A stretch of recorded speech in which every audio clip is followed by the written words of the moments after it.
And for more reaction on what's going on in Ukraine, earlier I spoke with UK Member of Parliament George Galloway.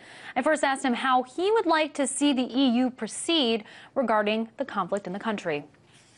Well, the European Union would first of all be best to distance itself from the ludicrous, nonsensical approach that the United States government is taking. After all, from the luxury of many thousands of miles away, the United States can take a certain view and strike a certain chord and note.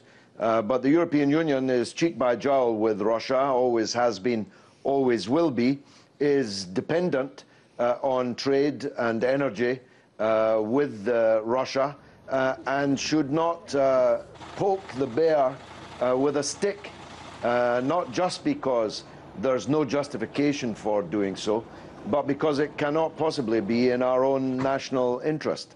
The British government, of course, which has invaded and occupied in massive numbers of soldiers and occupation troops, country after country over the last 10, 15 years, been complicit in killing more than 1 million people in those occupations, is in the last possible position to lecture other people about what they do about events in a country on its own doorstep. The facts of the matter are that Russia has every right, indeed obligation, to act in defense of its compatriots, its citizens, its economic and military assets, which it has on the territory of the Ukraine, by agreement and by treaty. No Russian government, at least not one worthy of the name government, could possibly allow such things to be endangered, imperiled, without taking the action that President Putin has taken. And George, I want to talk about the opposition in Ukraine. Recently, you actually referred to the demonstrators as terrorists. Do you still stand by that claim? I do. Of course, not everyone involved in the demonstrations in the Maidan were terrorists or even extremists, although most of the heavy lifting in the fighting with the police and security forces was done by ultra-nationalists at best and outright Nazis and fascists at worst, and they had some very peculiar friends, from the far-right Republican Senator John McCain to superannuated, retired, apparently, Israeli military officers who were talking about their work on the Maidan in the Israeli newspaper Haaretz just the other day.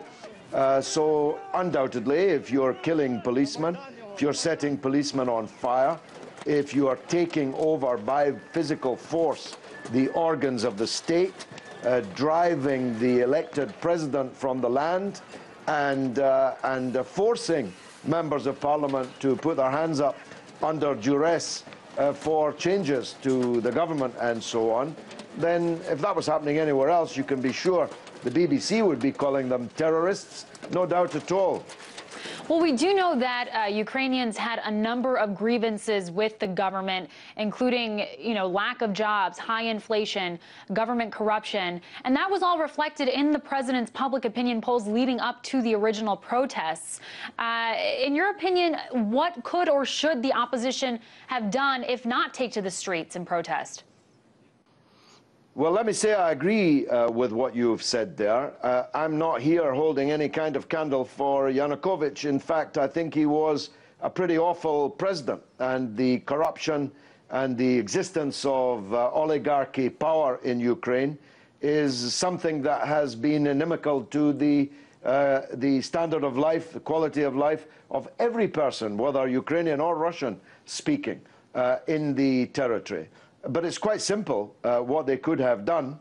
The president, under pressure, no doubt, from the demonstrations, but in negotiation, in agreement with European Union ministers, agreed to bring forward an early presidential election, just a few months from now. And of course, Yanukovych could have been voted out, probably would have been voted out at that point. But that's not what happened. It's a bit like the situation in Egypt. President Morsi was a very bad president, but he'd only been in for a year, and the way to get rid of a bad president is to vote them out. Otherwise, anarchy rules and prevails.